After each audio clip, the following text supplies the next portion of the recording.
Hi everyone, my name is John Doring and this is ZoomTRAK. Good Saturday afternoon, all you N-scalers out there. Welcome to the February 2025 edition of ZoomTRAK by NRail. NRail is the organization promoting N-scale model railroading. That's NTRAK and T-TRAK, Fremo N, club layouts, home layouts, no layouts, whatever your pleasure. If it's model railroading and it's in N-scale, this is us. NRail is all about the knowledge, camaraderie, and joy of model railroading. And remember, in the natural scale. So again, welcome to everyone. We got a lot of stuff to get through today. We will start with a recording of Terry Moore's talking T-TRAK. He's still working on the yards with us. We'll then have a session on the OK NRail's Big Canyon modules, focusing today on track and power. Thomas Rackers is here to share with us some about the AnyRail software for track planning. And finally, Bruce Alcock will be bringing up the end of it with a little bit of an announcement on the mini diorama guide. So, full hour, here we go. Let's get the video going with Terry Moore and Talkin T-TRAK. Welcome to Talkin T-TRAK, part 4 of our yard work presentations. As we complete our yard work today, we investigate number 6 turnouts and double-sided yards and some other stuff. Number 6 turnouts are recommended for yards, but can limit yard designs when large yards are desired. Double-sided yards can be one table wide, requiring special consideration when designing a layout, but they do give each track their own yard without need to share and the wiring issues that are included. But crossovers between the red and yellow tracks are nice for yard sharing operations. Double-sided yards provide matching yards for both the red and yellow tracks. Due to their wide footprint and middle-of-the-yard track entrances and exits, they usually require mounting along the center of the table, also known as mid-table yards. These yards can consist of as many yard tracks as you can fit on a 30-inch wide table. But since many show tables provided are only 24 inches wide, that would be the best size to build. Shown above is an 8-track yard and how it relates to both a standard single table wide loop and a large corner loop. But they don't need to be mounted mid-table. This 8-track double-sided yard using number 4 turnouts uses S-track double modules, allowing the yard to be used on one side of a single table wide standard loop, places the front track in the 1.5-inch track setback space of standard straight modules. Lots of room for modules on the other side of the loop using standard large corners. Without the S modules, double wide tables would be needed for the standard loop. Not an issue for the large loop that uses double wide tables anyway. With these modules, the 8-track corner design and the straight modules from my original 8-track yard can be used too.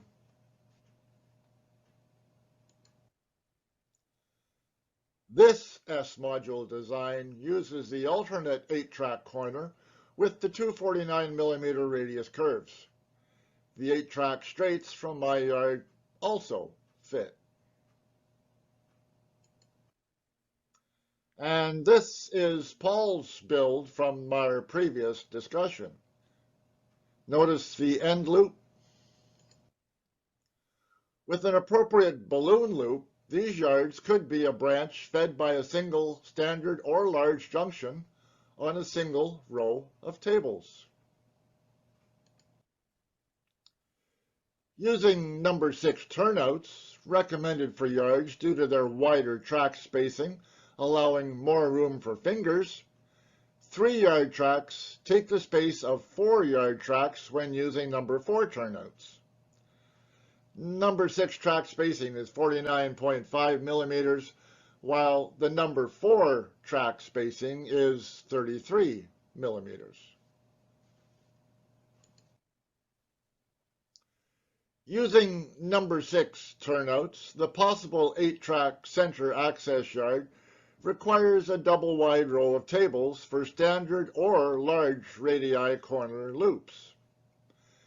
Standard depth modules can be used on the opposite side of the standard loop without separating the 90-degree corners with single or double modules.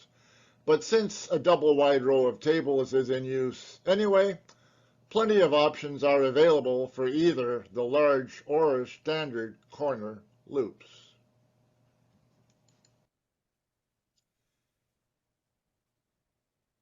Depending on the yard module's base size, 12-inch deep modules should fit the opposite side of the standard loop.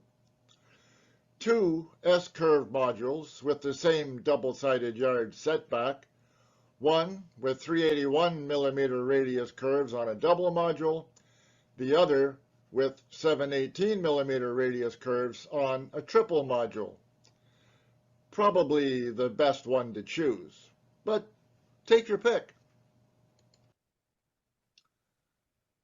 Here, a 6-track yard using number 6 turnouts for use on one side of a standard loop. Due to the 49.5 millimeter track spacing associated with number 6 turnouts, only 6 tracks are available without requiring shallow depth modules on the opposite side of a standard corner loop on a single wide row of tables. Standard depth modules can be used on the opposite side of the standard loop without separating the 90-degree corners again with single or double modules.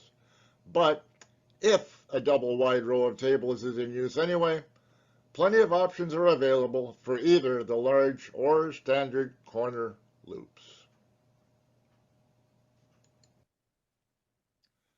This is a 6-track yard with number 6 turnouts. The yard is supplied by large corners or junctions. This yard can also have a large multi-track corner, too, preventing the need for a long, straight yard. The mains run down the middle with both tracks getting 2 yard tracks. This is a 5-track yard with number 6 turnouts. This is with standard corners or junctions. This yard can also have a large multi-track corner too, preventing the need for a long, straight yard. The mains run down the inside with the red track getting all the yard tracks.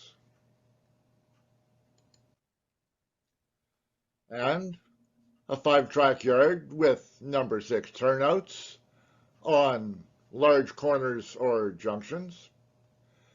This yard can have a large multi-track corner too, preventing the need for a long, straight yard.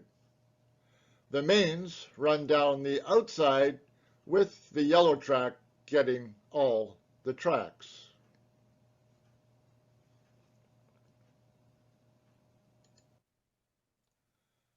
An 8-track yard with number 6 turnouts, again supplied by large corners or junctions. Large yards can have multi-track corners too, to avoid long straight yards again. The mains run down the middle, with each getting 3 yard tracks. This is a 12-track, double-sided mid-table yard based on a modified version of my 8-track yard. Why? Why not? Where will your ingenuity take you?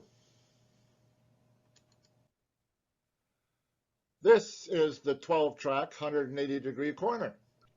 Why? Again, just a sample of what can be done with the 33mm straight track trick. Custom cut track pieces can always be cut to fit.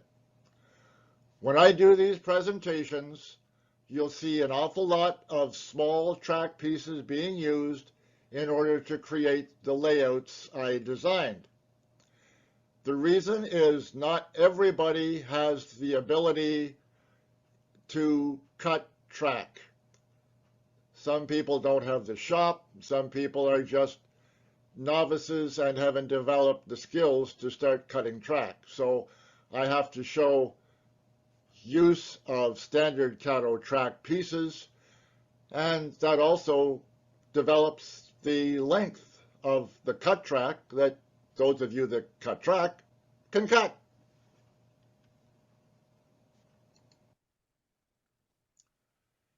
Just another idea for those 8-track yards.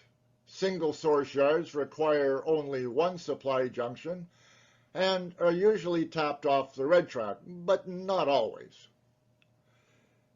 In these, the designated yellow module track supply will need to be reverse connected to the red track supply.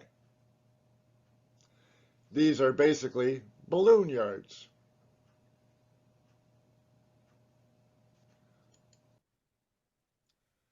A couple of more yard entry options. The yards become red or yellow track self-contained branch loops. These entry designs create double track loops independent of the layout, allowing switching operations without impacting the layout. I kind of like the one on the bottom with the larger curves best. Now this might be better for home layouts than T-TRAK, but I had a roundhouse and I didn't know what to do with it, and this is the kind of thing I wanted to do with it. So here you can see it's basically a balloon yard with a great many tracks, both the top with number 4s and the bottom with number 6 turnouts, on a single table wide situation. And you have dedicated receiving yard, departure yard, sorting tracks, caboose tracks, team tracks, rip tracks, and even a deadline. So this is a little bit more than just some place to put trains out or store trains in a layout at a show. A little bit of a photo gallery. Please scenic your yards. I've always said that park trains are the scenery in a yard, but even just ballast is better than plywood planes. See how much nicer that first top long one is compared to the others? Note the old road crossing re-railers used to re-rail any derailed rolling stock or simply used to assist in the creation of trains. Since the road crossings were designed for 33mm track spacing, a track-to-track gap is left due to the use of number 6 turnouts in these yards.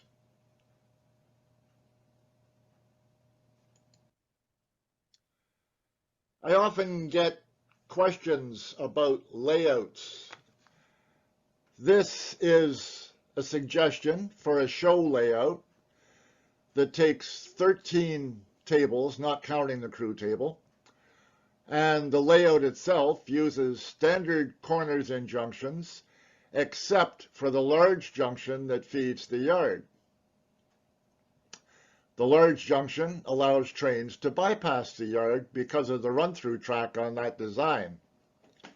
standard junction could be used to feed the yard. More inner loops could be added as available on the outer branches. Yards with 2 standard junction feeds are optional. Use of large corner and junction designs are optional with double table rows.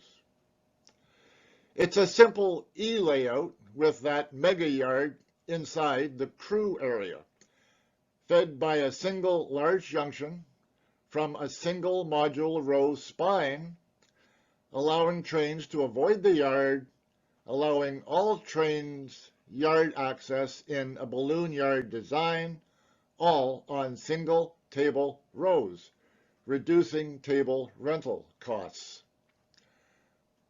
Now, why is that important? Table rentals are going up. Usually the small shows I go to, I pay $5 for a table.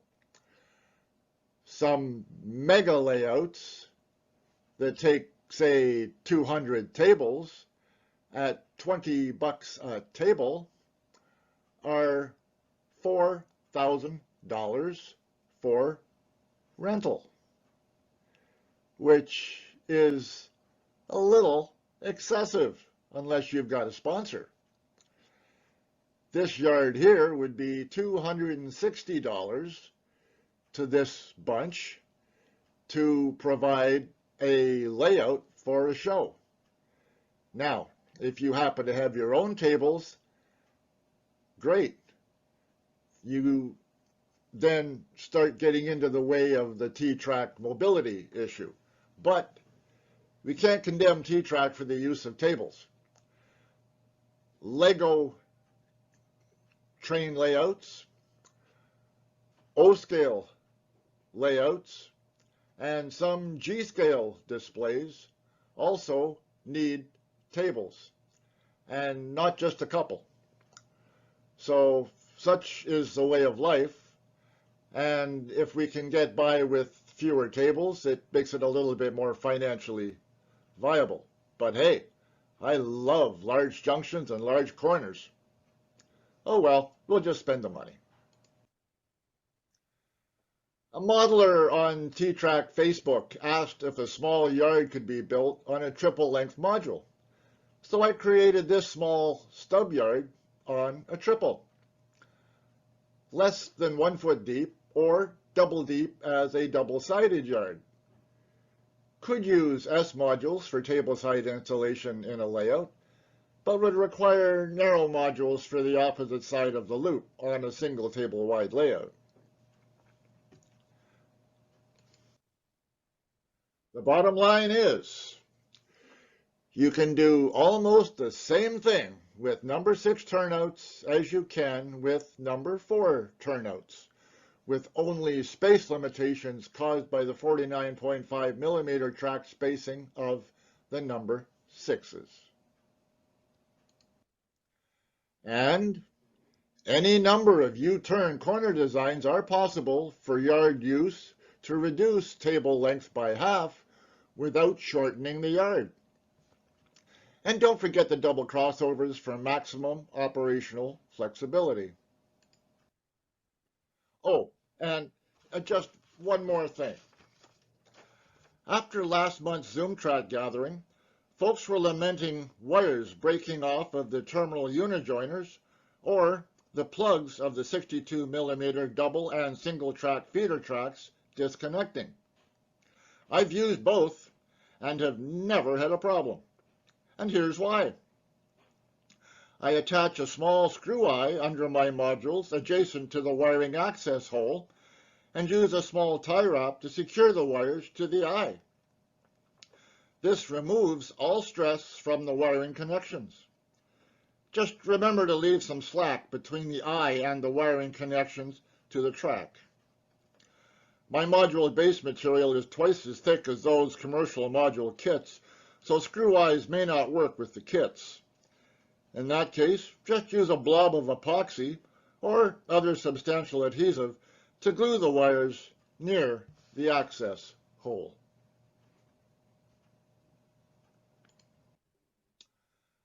Thank you for watching. the yard work series. Go ahead. Okay, last month Bruce gave kind of an overview of our Big Canyon modules and showed a little bit about how the framework works. Today I'm going to focus on my technique for laying track and for how we did the wiring on that module. The first thing is the module plan, and I used rail planning software, in this case CAD-Rail. And one of the features about CAD-Rail is that all the X, Y, and Z coordinates are in decimal inches. And I think that's true of most planning software. So then how do you plot that track plan on the module plywood? Well, I've got two tools that I found to be very invaluable I want to show you. The first one is this Stanley 33-272 tape measure. And the nice thing about it is if you look at the bottom of that tape, it has the inch measurements in decimal inches. And that makes plotting the track plan on the plywood a whole lot easier. The second tool that I found very useful is this rotate tape compass. And this thing will let you draw large radius circles, I think up to about 6 feet, if I remember correctly. And that's been very useful for plotting the curves on these modules. Now, both of these I did check, and both of these tools I was able to find on Amazon. Another little trick when I'm laying the cork row bed, I like to use T-pins to hold the cork row bed in place until the glue dries. Okay, the track. The first step I do for laying track is I will bend and cut the flex track. And in this case, I had a couple pieces of flex track between two turnouts, so I went and soldered rail joiners on those turnouts. And then I'll cut a slot for the tortoise throw wire. Okay, and the way I do this is I've shown here I mark where the throw bar is, on which side I'm going to put the tortoise thing. And as you can see here, and just mark the location where I need a slot. And then I can use an 1/8 inch drill bit and a Dremel 565 cutter to cut a nice little slot for the tortoise bridge motor rather than a round hole that makes putting ballast in a little more difficult. The next step is I'll take a little bit of 1/16 inch wide crepe tape and mask the stock rails on the turnouts where the points contact. And I'll do this on both sides. And you can see it, I think, in the picture there. And then I paint the rails. Then I use rail joiners on a little short piece of track to mask where the electrical contact is. And then finally, I'll airbrush both sides of the rails with the track off of the layout there. Since Floquel is not available anymore, I found that Mission Rails has a color called RAF Dark Earth, which I think looks pretty good for doing a rail color here. Now, one thing to make sure of is that because I just have the piece of crepe tape on the stock rails, make sure that each time that the throw bar is towards you when you spray that, just to avoid getting the inside of the points with paint on them. And then I'll take a little piece of scrap styrene and clean off the top of the rails after the paint's dried somewhat, but not totally dry. Next, I determine where I want the track feeder locations, and then I cut and remove the plastic under the rails. And I'll show you an example of a piece of flex track on the left and 3 wires going onto an Electrofrog Pico turnout where I want to put the feeder tracks. Then I go and mark the locations of where I want to put the feeder tracks. So you can see I just mark either side of the rail where the feeder track goes, and when you take the track off, you can see the gaps there that define where you want to put your holes. And then I'll drill a hole in between each of those marks for the feeder wires.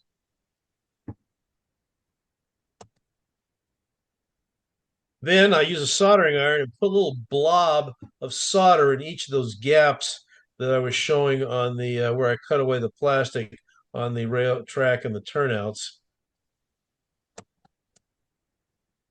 And then I'll take my feed wires and make sure they're long enough to reach from where the track feed wires is to your terminal strip. And then I'd flatten, use some smooth jaw needle nose pliers, flatten the end and bend it 90 degrees, and then tin the wires and the feeders. And then I solder the feeders to the bottoms of the track here. And this is simply just hold the feed wire with one hand and your soldering iron with the other, and just melt the little solder on the tinned feed wire and the little blob, and then sink the feed wire into the blob of solder on the bottom of the track. Then I apply contact cement to both the bottom of the track and turnouts and to the cork roadbed.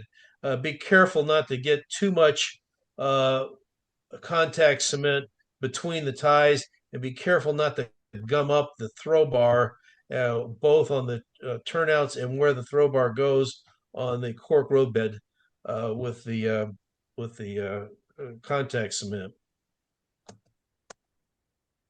Then I insert the feed wires into the holes in the roadbed and press the track down to lock it in place. And then after I've got the track in place, then I'll use some rail tie brown, which Mission Models actually makes that color, to paint the ties with a darker color with just a brush. Now our module crosses is two modules with a track crossing, and in order to keep from having to put in extra joiner tracks, what I did was I went ahead and glued the track in with some super glue where it crosses on the basswood at the edge of the module, and then finally take a razor saw and very carefully cut the track at the boundary between the two modules as shown here. Turnout control. Getting into the wiring here. First, our mainline turnouts use a tortoise switch controlled by a toggle switch in the frame, and this is pretty standard wiring. You're probably familiar with it. You provide DC power into the crossing on the outside terminals on your double pole, double throw switch, and then the commons in the middle go to pads 1 and 8 on the tortoise, and then you have pad 4 or 5 that goes to your stock rail or frog, and then you provide track power on the other ones. One thing to note here is that the front rail goes to the same side as the front rail here, and the rear rail goes to the same side as the rear rail there to have the proper connections on your turnouts. The rest of the turnouts, we used a different method for a manual switch control. And on this one, you take in this case, it's a double pole, double throw slide switch. You could use I used half of it, or you could use a single pole, double throw switch. And the wiring is pretty simple. You provide your front and rear rail powers to the outside contacts, and then the middle contact goes to the stock rail. And what this does is then we drill a hole in the switch and put a little zigzag. And then the reason for this with a piano wire, and the reason for this is that the throw of the electrical switch is 3 millimeters, and the throw of the points is 2 millimeters. So having a little bit of a spring will help adjust for that, and it also helps hold the points against the stock rail. Next, our module plan includes 2 reverse loops. You'll notice here that we have red line coming around and reversing to alternate blue, and we have yellow line coming around and reversing to blue. Now, to do this, you have a problem with the electricals, and I want to show this little animation I made up here. DCC is an alternating square wave, and I'm representing positive with red and negative with black. And you can see they're switching back and forth, much lower frequency than actually happens. And the bottom track here, this would be either the red or yellow track, and this would be either blue or alt blue. And you can see that the reverse loop has to be a separate block. And the bottom block connection, you can see that the two sides are in sync. Both sides are red or both sides are black at the same time. But when you come around to the other reverse, you'll notice the two sides are out of sync where you've got red and black next to each other. And so what happens there is when a locomotive crosses that block junction, it will cause a short circuit. So what we have to do is we have to use what's called an auto reverser. And what that does is it senses a short and will reverse the phase on the other one like this. And now you notice that the upper gap is in sync, but now the lower gap is out of sync. So every time it just senses a short, it switches the phase. And Digitrax makes a auto reverser called, oh, okay, let me back up. I'm getting ahead of myself. This is my track plan with the changing the color coding a little bit to show you the various blocks. You notice we've got our standard NTRAK blocks over on the right, and we kept the industry on yellow track, so it just runs off the yellow track. But I've got orange depicted in the reverse loop block that goes from red to alt blue, and I've got green depicting the block that goes from yellow to blue. And we have a couple of Digitrax AR1s for the auto reversers. And this is pretty simple here. They're mounted on the bottom of the front module, and the track buses feed in from here. You've got the yellow track bus and the red track bus that feed into two of the terminals on the AR1, and then the output goes to the yellow reverse block and the red reverse block, and that's all the wiring that's needed for these AR1s. So it's pretty simple. And finally, on connections, the left side of the modules are standard NTRAK connectors. We've got red, yellow, blue, and white on the front module, and you've got alt blue on the rear module. What is different is on the right side, we have the two reverse loops across the module boundaries junction, and we also have the yellow line on there. So we need extra connectors to power the industry and the reverse loops on the rear module. And I did that with some more Anderson power poles. And of course, the yellow track bus just uses the standard black and yellow that's in the NTRAK standard. However, there was no standard for a reverse loop, so I made up one. And I have red and white for the outer reverse loop that goes from red to alt blue, and I have white and yellow for the inner reverse loop that goes from yellow to blue. Okay, next month, Chuck Peterson is going to cover how he did the scenery for this modules. Okay, fantastic. Thank you for that, Lee. Anybody have a question they want to ask Lee?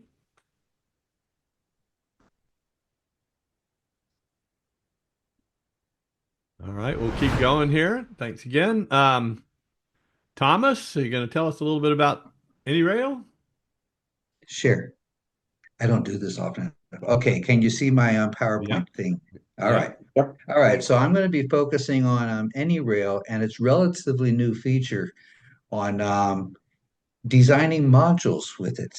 Now, when I started using, now AnyRail is one of several programs that you could use for this. I've also dabbled a bit with X-Track CAD, and in this presentation today, I learned about CADRail for the first time. So I don't know what others there are. AnyRail is the one that I kind of settled into several years ago. And when I did that, it was version 6. And I was thinking, oh man, I wish it could do modules. Well, recently I saw oh, my program needs to update. It updated to version, what was it, 7.6.2. And holy cow, there's modules in there. So I started dabbling with that. So that's about the point where the subject came up in discussion. I said, yeah, I think I can do that. And it's been a learning curve between then and today. Um, so I'll cover some of the important things related to modules that I have learned. There we go. Okay, so real quick introduction for anybody who's not familiar with AnyRail. It's a software package. It's Windows only, as far as I can tell, on their website. It's used to design layouts, and it's not restricted to modules. A lot of people use it for their home layouts or their large things and such. Um, and version 7 added in this capability to do modules. And I'll show you a bit of that. So I'm going to be focusing on this. Now, I remember which screen I need to switch. Well, okay, before I get to that, okay, now this is important. Which version do you get? The current version that you download is 7.6.4. Now, 7.6.3 would work also. They apparently upgraded things a wee bit, going to point 3. If you happen to have downloaded the program and are using 7.6.2, which is the first one that I got when I upgraded from 6, update it as soon as you can. Go to 7.6.4 because 7.6.2 had a bug that I discovered that would cause the program, when you did a particular thing, to completely crash. And I was wondering, what am I doing wrong? Tried several variations. Well, it turned out I contacted AnyRail, and at the bottom you can see the address where you can contact them, and said, "I don't know what the problem I'm having with the program," and explained to them. Anytime I grab a module, and I'll show you how you do that. And well, because I'm doing T-TRAK modules, I said, let's have some fun. Let's put a single track or single module down. Let's drag the double crossover and plop it down on that module. As soon as the crossover touched the module on the screen, the program crashed. It just disappeared from the screen. And well, maybe it's single crossover. That didn't help. So, so I contacted them. Next day, I had an email from them, and they said, "Oh, that's a detail we forgot to test. We fixed it. You can now download version 7.6.3," which I did, and they had indeed fixed it. So that was a fast turnaround. And since then, they've tweaked it. And now we're up to 7.6.4. So if you upgrade now, that's what you'll get. Okay, so on to the program itself. So now I have to stop the share temporarily and change it to my other screen, which would be screen 1. And now I have to bring up, okay, now you should see AnyRail on your screen, do you? Yes. Okay, good. All right. Now, if you're new to this, what we're going to do first? Well, first, this is T-TRAK, and so I need a table. Okay, how big of a table? All right, I want a table. Okay, we're going to make it a 6-foot table, so that's 72 inches long, and they're usually 30 inches wide. Boom. Okay, so I've defined that. Now that's the last time today I'm going to deal with inches because I'm a scientist by background, so now we're going metric. So I converted our dimensions here. But now grid spacing. Well, I'm doing T-TRAK, so I'm using Kato UniTRAK. So all the short pieces, except for the little ones, are multiples of 62 centimeters. Sorry, 62 millimeters. So I've got that. So that's the grid we got here. So I'm now going to go to home, fit to window. So, okay, now this is my table. So I'll be working from here. All right. Oh, okay. I'm going to be using UniTRAK. So we pull up track libraries and Kato, click UniTRAK. There we go. And oh, there's our UniTRAK over here.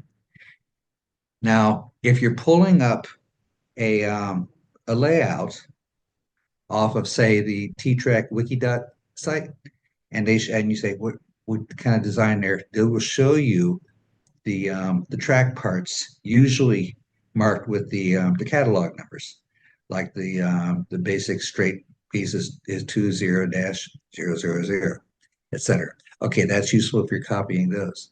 Now, if I'm pulling well, I need 186 straight. I switch over to code. So now I want the S186. Can you read all of this? Because it's small on my screen. It Yeah, we can get the sense of it, I think. Okay, good. So I wanted 186 straight, so I got that. And so I can grab, and if I wanted to connect that to a 124, grab that. And this is how you deal with the track. Get closer to get until dots appear. Oh, they're snapped together. And that's cool. So that's the basics of laying track um, in AnyRail if you haven't done this before. Oh, but we're going to do modules. So this is where it gets fun. You go to insert, and you can create table shapes, or you can grab a module. Okay, you could do a make it as easy module. I have no idea what those are. Or you can go with hex track, NTRAK, or T-TRAK. T-TRAK. I want a single module, 330 millimeter depth. And you'll notice that they've cropped off that additional millimeter on each side because you always want to leave just a little bit of space. So the tracks are going to hang over just a bit. Chances are they actually draw it as 310, but that doesn't matter because here it's just a drawing. So, but it will act properly. Okay, now we have a module, and we can put it wherever we want. We could rotate it if we want, but we don't really want to right now. So I'll put it back. We'll fix that later. You can see now, not only do we have the module base, we have the points where the track is supposed to connect. And, oh, I want another one. Oh, I'm going to grab myself a double. Drag, drag, drag, drag, drag, drag. Oh, I've got two modules. And they're connected. This is slick. Okay. This is not going to be all sugar and spice. There's going to be some complications, but we'll hold that up for a bit. All right. Well, I got a couple of modules. I want to put some track on there. And, well, yeah, I'm going to get adventurous. Where was that double crossover thing? This is sometimes the fun, finding where was that part that I was using before? And what was it? WX, was it not?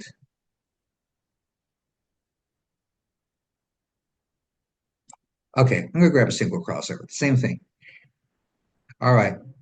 This is what would, or version 762 would crash the program. As soon as this piece of track touched a module, program died. It's not doing that now, so this is a good thing. All right, now the track has clicked onto the module. So if I move the module around, the track drags with it. This is perfectly reasonable. And we'll just fill in this little space here, W662 PC. So far, so good. So you just keep putting the things together like that. And you learn if you want to disconnect something, well, like disconnect. Okay, I just disconnected the module, but I can put it back. If I disconnect the piece of track, come on. Ah, I finger fumbled. Okay, the modules are still connected though, but that's all right. You get used to this though, but you're able to put them together and such.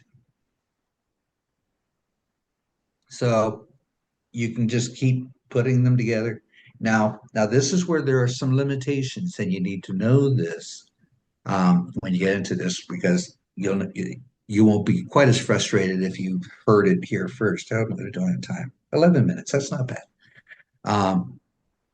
First off, when I was creating putting a module down, okay, and you get, say, for T-TRAK, here's your collection you got. You got singles and doubles, different depths, quads, inside corners, outside corners, end caps, etc. They're predefined. If I, for example, wanted a double length module, which goes all the way back just as far as a corner would be, which is 365 deep, you can't do it with the module feature.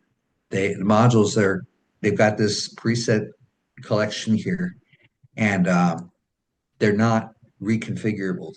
You can't tweak them.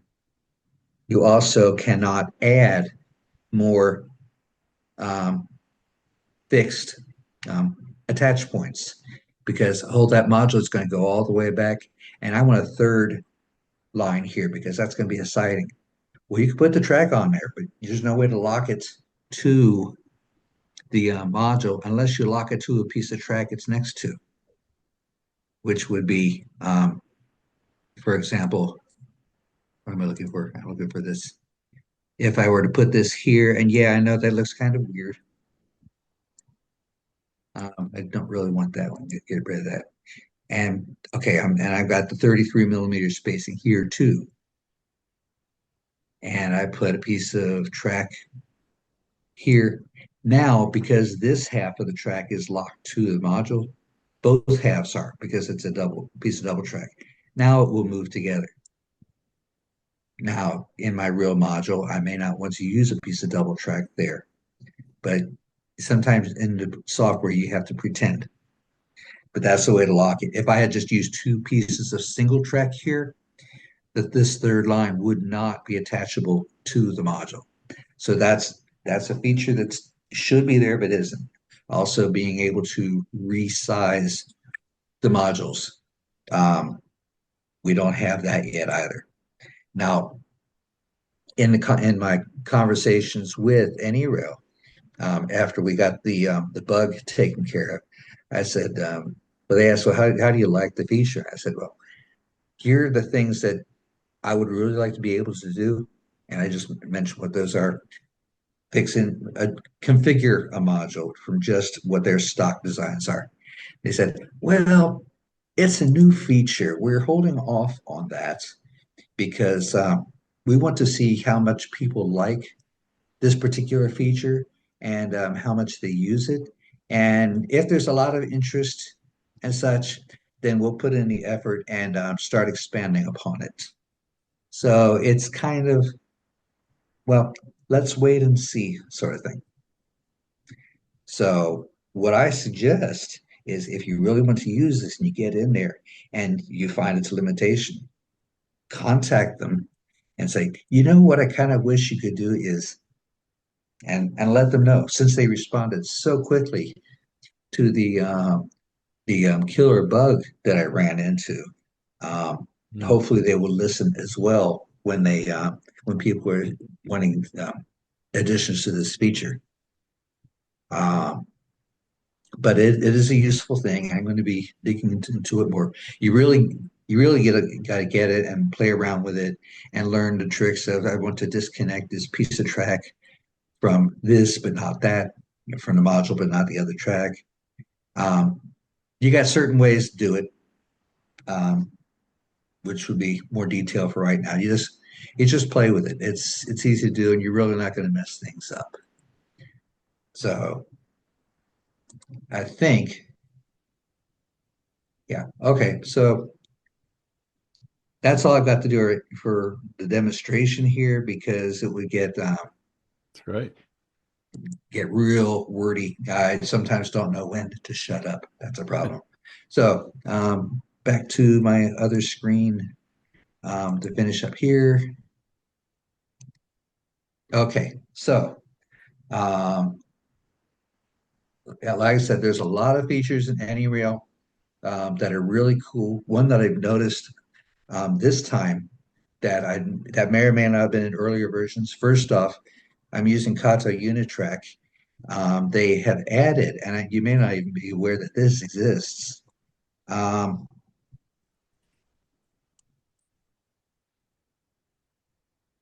Kato sells FlexTrack.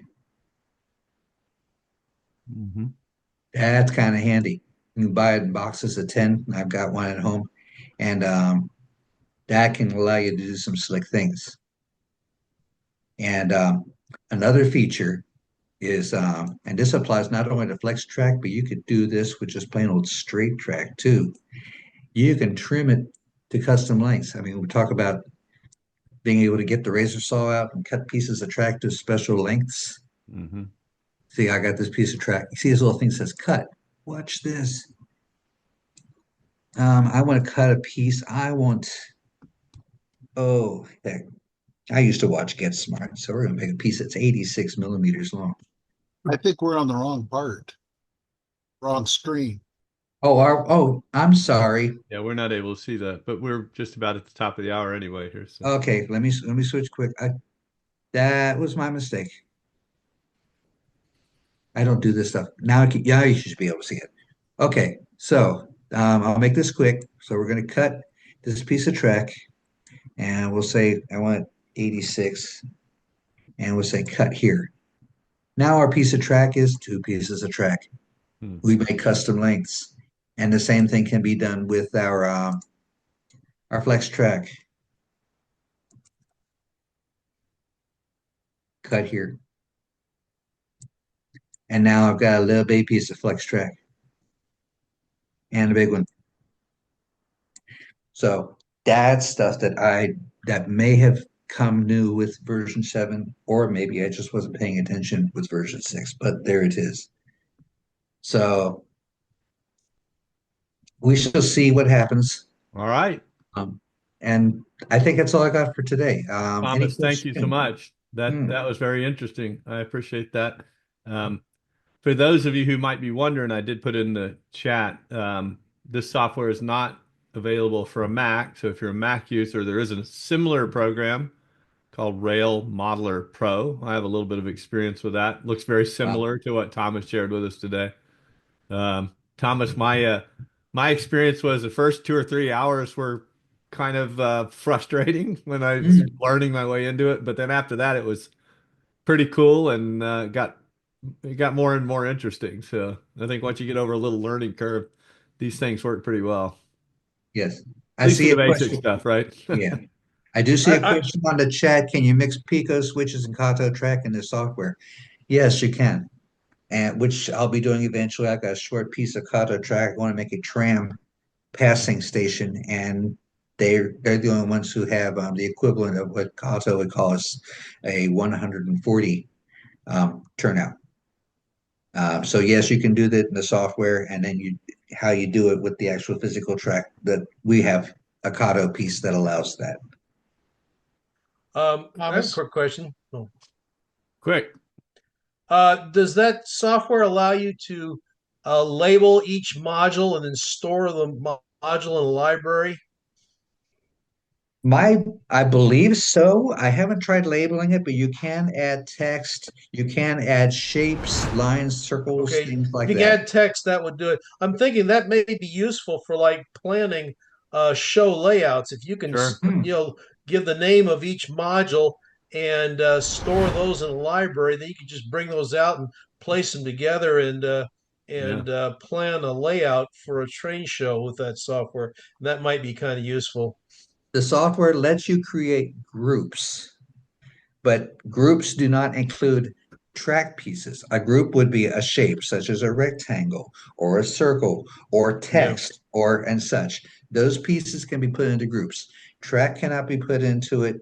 Modules cannot be put into it. That's another thing that Okay, yeah, that'd be a good feature to add if you could somehow or another you plan a module and then Yeah. be able to save that module in the library and then bring it up uh, for planning a layout would be very useful.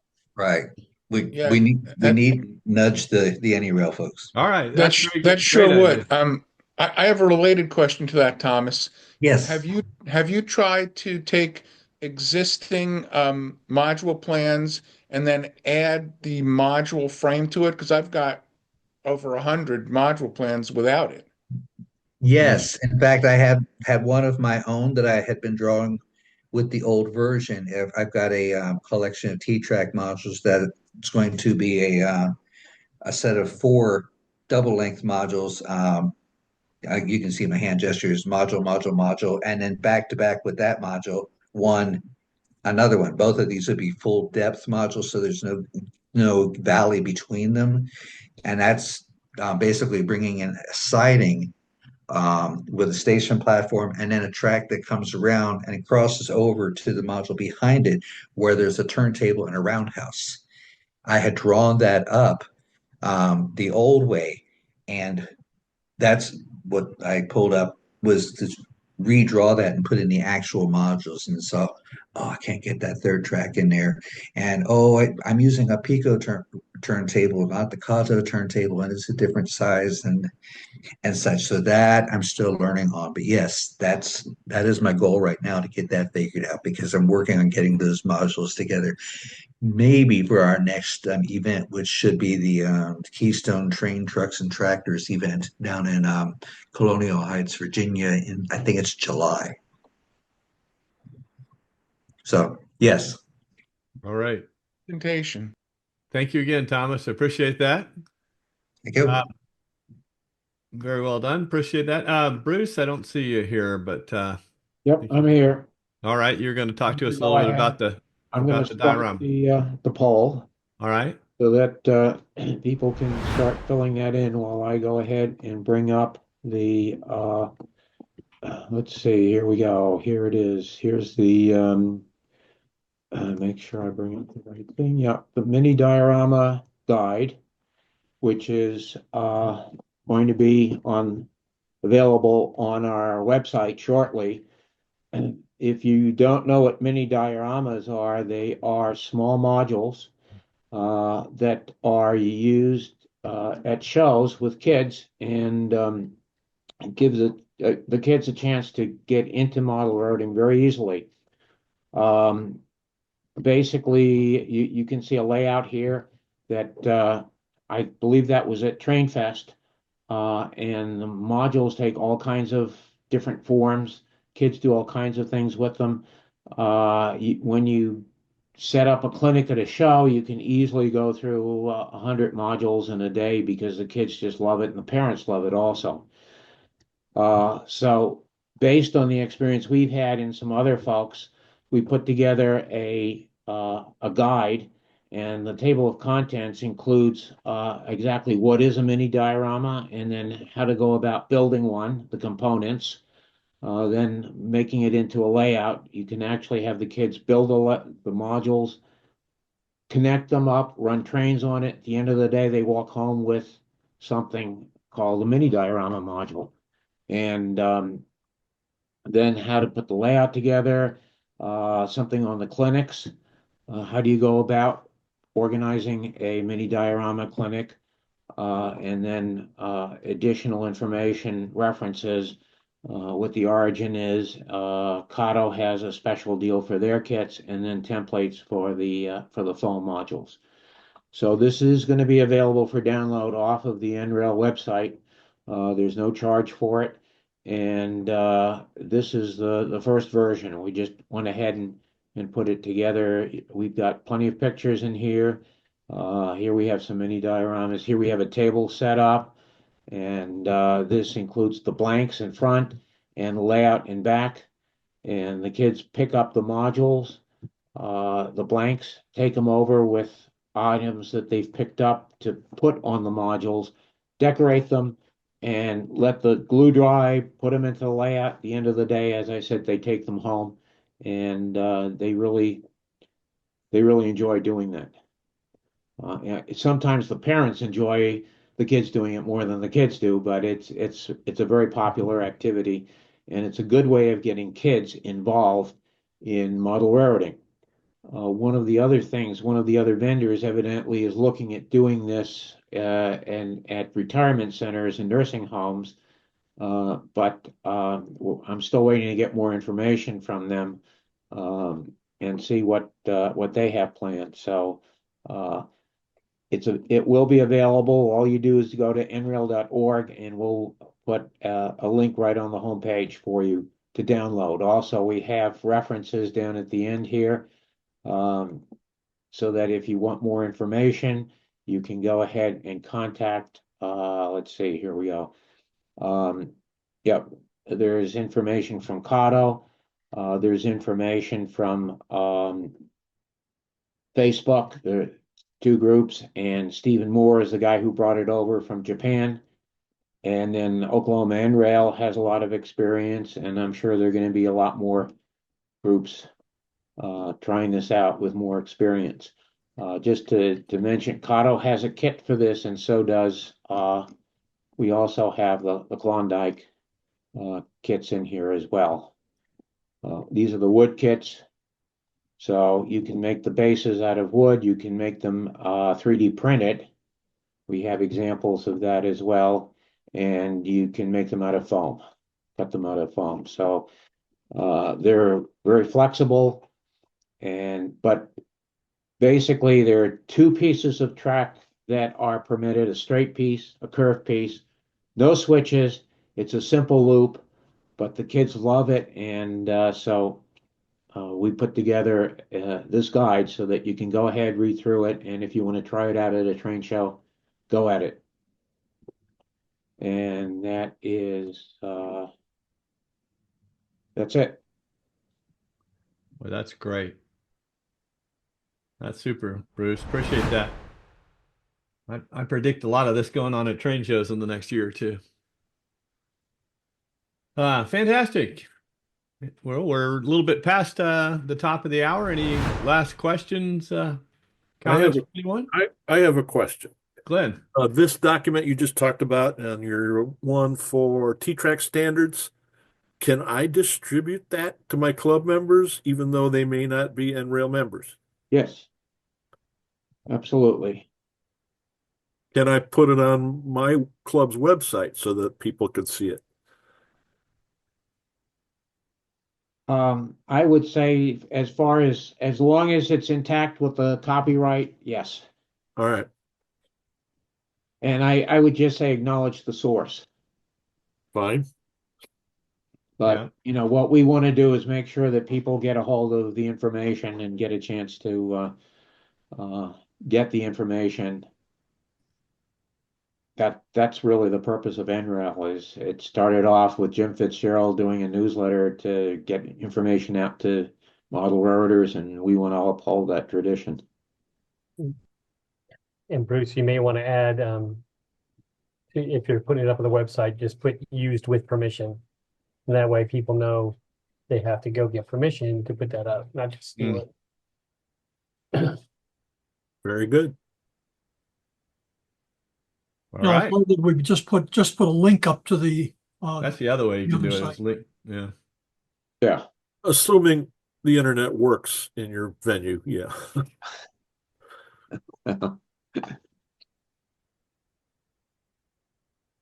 Any other questions? Okay, somebody asked if they missed the link. We haven't put it up yet. It will be on the Oklahoma N-Rail homepage. And we'll have it up there, I expect before Monday. Okay. All right. Fantastic. Well, thank you to all the presenters today. See, an hour goes by pretty fast on Saturday afternoon. It does. And thanks to all of you for joining. And we'll look forward to seeing your smiling faces next month. Wrong question. Have fun with the normal scale. It's all natural. You got a question? Go ahead. I just saw the gentleman pop up. He said, yeah, I have a question. Is there a date set for next month? It is, little drum roll, please, the 15th. Next month, 3/15. And right now we've got somebody who's going to do NRail in Japan and possibly camera cars and we'll see what else. We may do another short segment on mini dioramas. And we've got one open slot right now. So we'll send out beginning of the month the agenda. And generally the first notice we send out is to everybody, so it doesn't include the link. And then we'll include the link to members. Okay. All right. Thanks again, everyone.